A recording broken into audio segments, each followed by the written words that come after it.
TV पत्रकारिता आवाज अल्फाजों के जादूगर कमाल खान आज हमेशा के लिए चुप होकर दुनिया को अलविदा कह दिया। कमाल खान का आज सुबह दिल का दौरा पड़ने से निधन हो गया। कमाल खान की मौत की खबर ने पत्रकारिता जगत में मातम छा गया।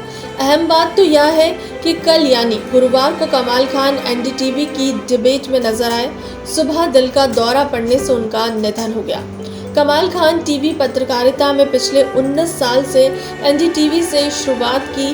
वह लखनऊ से रहकर एनडीटीवी के लिए पत्रकारिता करते थे और अपने खास अंदाज के लिए जाने जाते थे। जिस खास अंदाज में वह अपनी रिपोर्ट को पेश करते थे उसे काफ़ी लोग पसंद करते थे। हाल ही में जिस तरह से अयोध्या में ज़मीन विवाद सामने आया था, उससे जुड़ी तमाम खबरें कमाल खान ने रिपोर्ट की थी, जिसके चलते वह काफ़ी चर्चा में रहे थे। कमाल खान के निधन पर कांग्रेस के वरिष्ठ नेता प्रियंका गांधी वाड्रा ने दुख जाहिर किया है। प्रियंका ने ट्वीट करके लिखा है कि वरिष्ठ पत्रकार कमाल खान के निधन की खबर सुनकर स्तंभ हूँ। कुछ दिनों पहले ही उनसे मुलाकात के दौरान ढेर सारी बातें हुई थी। उन्होंने पत्रकारिता में सच्चाई व जनहित जैसे मूल्यों को जिंदा रखा। कमाल खान के परिजनों के प्रति मेरी गहरी शोक संवेदनाएं हैं। विनम्र श्रद्धांजलि। वही केंद्रीय मंत्री मुख्तार अब्बास नकवी ने कमाल खान के निधन पर दुख जाहिर करते हुए ट्विटर पर लिखा है, कमाल खान के निधन की खबर सुनकर बहुत दुखी हूँ। वह बेहतरीन पत्रकार थे और ज़बरदस्त इंसान थे। ईश्वर उनके परिवार दोस्तों को दुख सहन करने की ताकत दे। आइए हम आपको ले चलते हैं कमाल खान की बेस्ट स्टोरियों में से एक स्टोरी के साथ। काफी पहले हमारे घर में भी एक ऐसा ही कैलेंडर लगा था। बिल्कुल ऐसी ही तस्वीरें थीं। राम दरबार की झांकी। हमने राम को ऐसा ही जाना था। मर्यादा पुरुषोत्तम, सौम्य, शालीन, धीर, गंभीर, वीर और त्यागी। लेकिन वीएचपी ने उन्हें ऐसा बनाया है, आक्रामक, हमले को आतुर। साथ में है वीएचपी के आर्किटेक्ट का बनाया राम मंदिर का मॉडल। बचपन में हमारे पड़ोस में अखंड रामायण होती थी। हम लोग भी उसमें शामिल होते थे और बीच बीच में संपुट लगाते थे कि मंगल भवन मंगल हारी दरवऊ सो दशरथ अजिर बिहारी।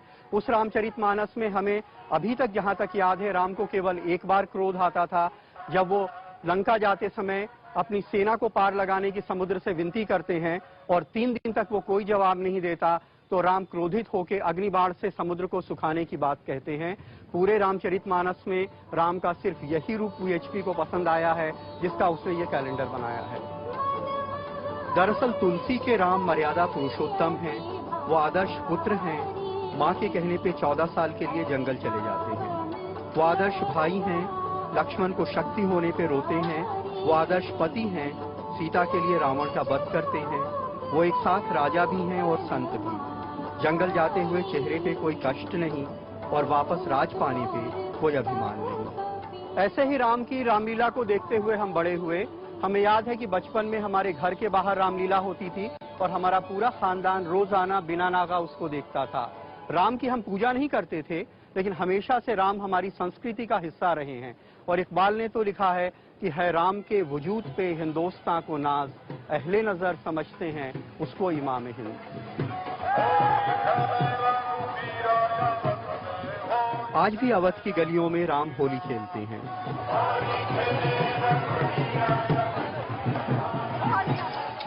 और कहते हैं कि जब वाजिद अली शाह यहाँ से बेदखल होकर कलकत्ता जाने लगे तो अफवाह उड़ी कि अंग्रेज उन्हें लंदन ले जा रहे हैं। तो लखनऊ की औरतों ने कैसरबाग में जमा होकर गाया, हजरत जाते हैं लंदन, कृपा करो रघुनंदन। तो राम यहाँ वाजिद अली शाह के भी कृपा निधान है। जिस राम को हम जानते हैं वो तो इतने विनम्र हैं कि शिव का धनुष तोड़ने पे जब परशुराम क्रोधित होते हैं तो कहते हैं कि नाथ संबोधन भंजनी हारा, होई ही केव एक दास तुम्हारा। कि हे नाथ, शिव का धनुष तोड़ने वाला आपका कोई दास ही हो सकता है। लंका जाते समय जब समुद्र पार करने के लिए जाते हैं तो सबसे पहले समुद्र की प्रार्थना करते हैं। तुलसीदास कहते हैं कि प्रथम प्रणाम कीन्हि सिरनाई, कि राम सबसे पहले जाते हैं, सिर झुका के समुद्र को प्रणाम करते हैं और कुश बिछा के वहां बैठ जाते हैं। बापू राम के ऐसे भक्त थे कि उनकी कल्पना ही राम राज लाने की थी। और लोहिया तो नास्तिक होते हुए भी रामायण मेला लगवाते थे। और नास्तिक ही क्यों, लखनऊ और आसपास के इलाकों में सैकड़ों साल से मुसलमान रामलीला कर रहे हैं।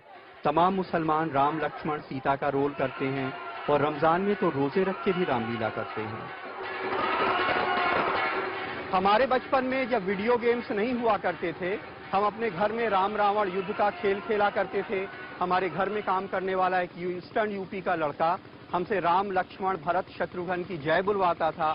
वो जोर से चिल्लाता चारों भैयन की, और हम उससे भी ज्यादा जोर से बोलते जय। हमारे घर में किसी ने हमें ये नहीं बताया कि राम की जय नहीं बोलनी चाहिए क्योंकि वो हिंदू हैं। इसलिए नहीं कि उनका कोई सेक्युलर एजेंडा था और वो चुनाव में हिंदुओं का वोट हासिल करना चाहते थे, बल्कि इसलिए कि राम भी हमारे कल्चर का हिस्सा थे। अभी भी हमारे इलाके में अभिवादन करने को जय राम जी की, राम राम, जय सिया राम कहते हैं, लेकिन वीएचपी ने उसे कुछ यूं बना दिया, बिल्कुल एक युद्ध घोष, मानो राम का नाम लेके हमला कर देंगे। और इस आक्रामकता का एक अंजाम 6 दिसंबर 1992 को देखने को मिला। कैफी आजमी ने कल्पना की है कि भगवान राम 6 दिसंबर 1992 को वनवास से लौट के अयोध्या पहुंचते हैं। वो कहते हैं कि राम वनवास से लौट के घर में आए, याद जंगल बहुत आया जो नगर में आए, रक्स दीवानगी आंगन में जो देखा होगा, 6 दिसंबर को श्री राम ने सोचा होगा, इतने दीवाने कहां से मेरे घर में आए। पांव सरयू में अभी राम ने धोए भी न थे कि नजर आए वहां खून के गहरे धब्बे। पांव धोए बिना सरयू के किनारे से उठे, राम ये कहते हुए अपने द्वारे से उठे, राजधानी की फिजा आई नहीं रास मुझे, 6 दिसंबर को मिला दूसरा वनवास मुझे। अयोध्या में कैमरामैन आरसी जोशी के साथ कमाल खान, एनडीटीवी इंडिया।